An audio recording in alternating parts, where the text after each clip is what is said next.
Hello students, welcome on our online learning platform Let's Study India। BSc second semester का आपका जो unit first है carbohydrate, आज के सेशन में हम उसी को डिस्कस करने वाले हैं, लेकिन उसका एक बहुत ही इंपॉर्टेंट टॉपिक है आपका reducing and non reducing sugar. Carbohydrate क्या होता है, क्लासिफिकेशन ऑफ कार्बोहाइड्रेट, ये सारी चीज़ें हम ऑलरेडी अपने फर्स्ट लेक्चर में डिस्कस कर चुके हैं। लेकिन जब आप अपना सिलेबस देखोगे तो वहाँ पे हमें क्लासिफिकेशन में हमने क्या देखा था कि कार्बोहाइड्रेट जो होते हैं, मैं आपको यहाँ पे बताती हूँ सॉरी,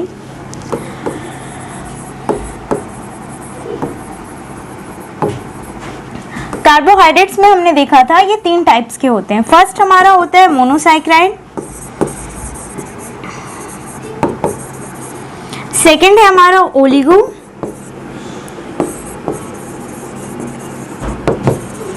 एंड थर्ड था हमारा पॉलीसैकेराइड्स। कार्बोहाइड्रेट की क्लासिफिकेशन में हमने देखा था थ्री टाइप्स के होते हैं। फर्स्ट होता है मोनोसैकेराइड्स, ओलिगोसैकेराइड्स एंड पॉलीसैकेराइड्स। ठीक है, अब यहाँ पर जब आप अपने सिलेबस में देखोगे तो मोनोसैकेराइड्स में एग्जांपल्स में हमने क्या क्या देखा था, ग्लूकोज था हमारा, फ्रक्टोज था, ये सभी हमारे क्या थे, मोनोसैकेराइड में थे। ओलिगोसैकेराइड में हमारा सुक्रोज, माल्टोज, लैक्टोज ये थे।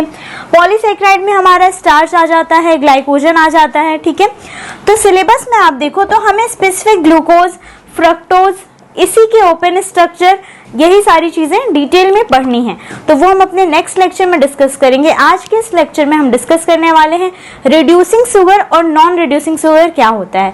तो रिड्यूसिंग शुगर और नॉन रिड्यूसिंग शुगर मेनली आपका जो रिलेटेड है ये आपका शुगर क्या होता है, पहले ये चीज हम लोग क्लियर कर लेते हैं, शुगर क्या है। तो सैकेराइड जो वर्ड है, यहाँ पे आपने देखा क्लासिफिकेशन में मोनोसैकेराइड, ओलिगोसैकेराइड एंड पॉलीसैकेराइड। तो यहाँ पर ये जो सैकेराइड वर्ड है यही क्या रिप्रेजेंट करता है, शुगर को रिप्रेजेंट करता है। तो ये जो हमारा है reducing sugar and non reducing sugar, इससे हमें क्या होता है, इससे हमें ये बेनिफिट है, इसे पढ़ने का ये बेनिफिट है, इसे हम पढ़ क्यों रहे हैं, ये क्वेश्चन आता है माइंड में। तो इसे पढ़ने का हमें ये बेनिफिट है कि इससे हम डिसाइड कर सकते हैं कि कौन सा शुगर या कौन सा कार्बोहाइड्रेट फेलिंग टेस्ट और टॉलरेंस रिएजेंट को रिड्यूस करेगा और कौन सा कार्बोहाइड्रेट फेलिंग टेस्ट और टॉलरेंस रिएजेंट को रिड्यूस नहीं करेगा। क्लियर है इतनी चीजें। प्रैक्टिकल्स आपको कराए जाएंगे लैब में, ठीक है, ये थियरी पोर्शन है। ठीक है, जब आप प्रैक्टिकल करोगे तो थियरी पोर्शन आपका हेल्पफुल रहेगा प्रैक्टिकल में। क्लियर है इतना, तो इसके प्रैक्टिकल्स भी आप करोगे तो वहां पे आपको अच्छे से समझ आएगा। तो यहाँ पे रीड करते हैं हम लोग फटाफट से। Reducing and non reducing sugar क्या होता है, any carbohydrate that is capable of causing the reduction of some other substance without being hydrolyzed first is the reducing sugar, whereas sugar that do not possesses a free ketone or an aldehyde group are called the non-reducing sugar।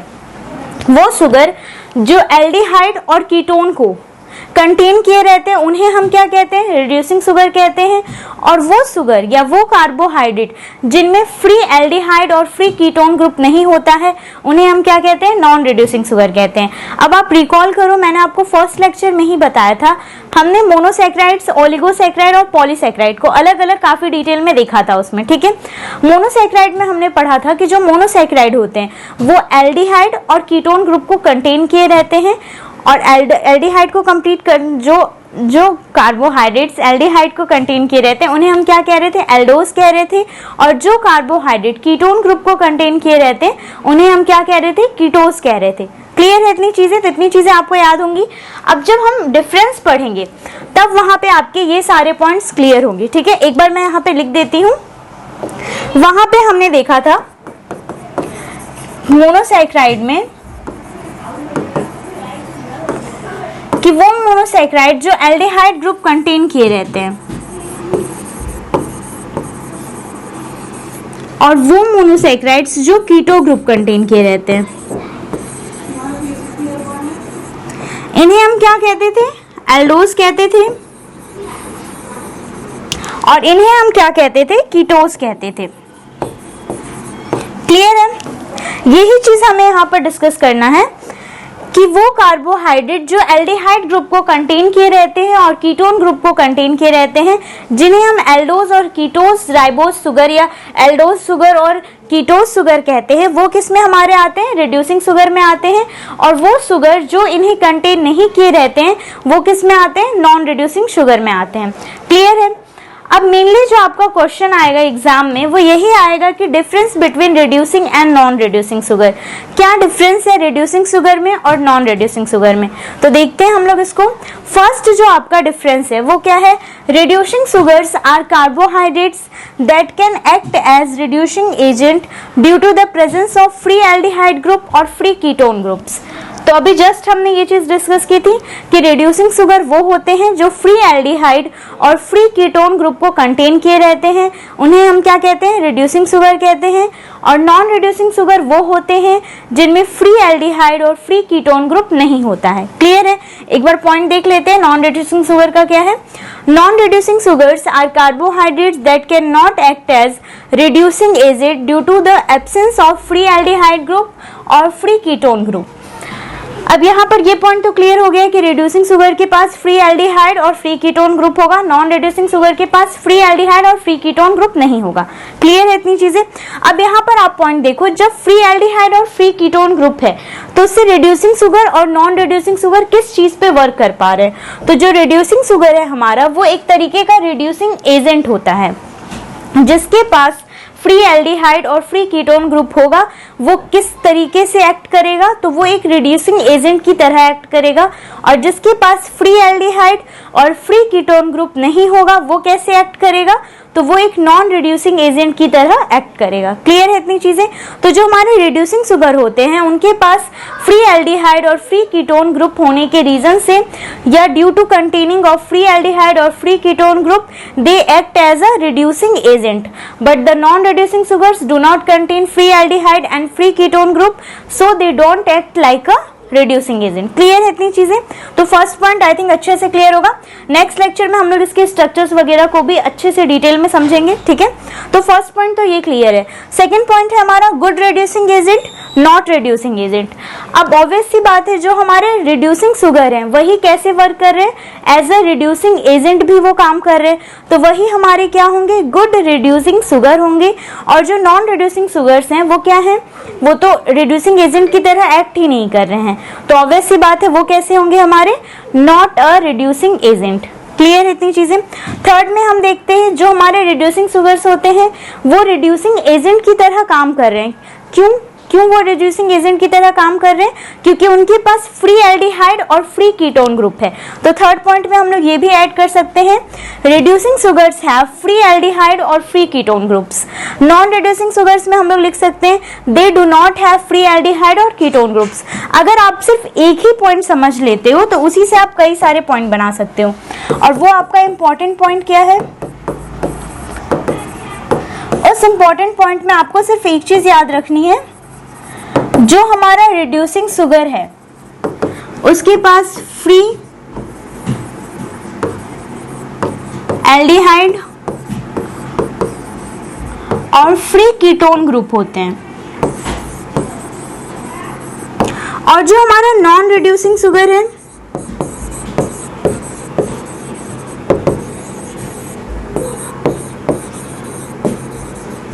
इसके पास free aldehyde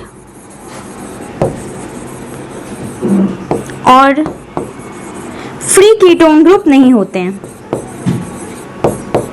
clear है इतनी point? बस आपको एक यही point याद रखना है, रिड्यूसिंग शुगर जो होते हैं उनके पास फ्री एल्डिहाइड और फ्री कीटोन ग्रुप होता है, नॉन रिड्यूसिंग शुगर के पास फ्री एल्डिहाइड और फ्री कीटोन ग्रुप नहीं होता है। अब इससे क्या क्या चीजें होंगी? तो ये चीज तो हमें अच्छे से समझ में आ गई है कि वो कार्बोहाइड्रेट जिनके पास फ्री एल्डिहाइड और फ्री कीटोन ग्रुप होगा वो किसकी तरह एक्ट करेंगे?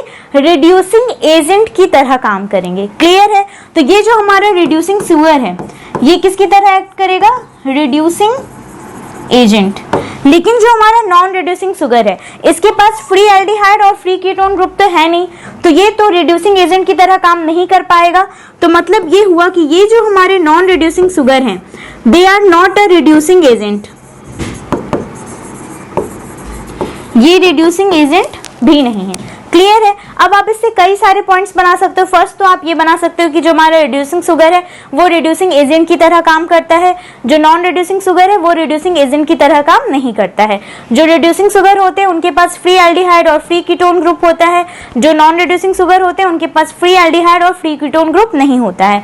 अब जो हमारे रिड्यूसिंग शुगर है वो रिड्यूसिंग एजेंट की तरह काम करते हैं। रीजन इसका ये है क्योंकि उनके पास फ्री एल्डिहाइड और फ्री कीटोन ग्रुप होता है, लेकिन जो नॉन रिड्यूसिंग शुगर है वो रिड्यूसिंग एजेंट की तरह काम नहीं करते हैं। रीजन क्या है कि इनके पास फ्री एल्डिहाइड और फ्री कीटोन ग्रुप नहीं होता है। क्लियर है इतने पॉइंट्स।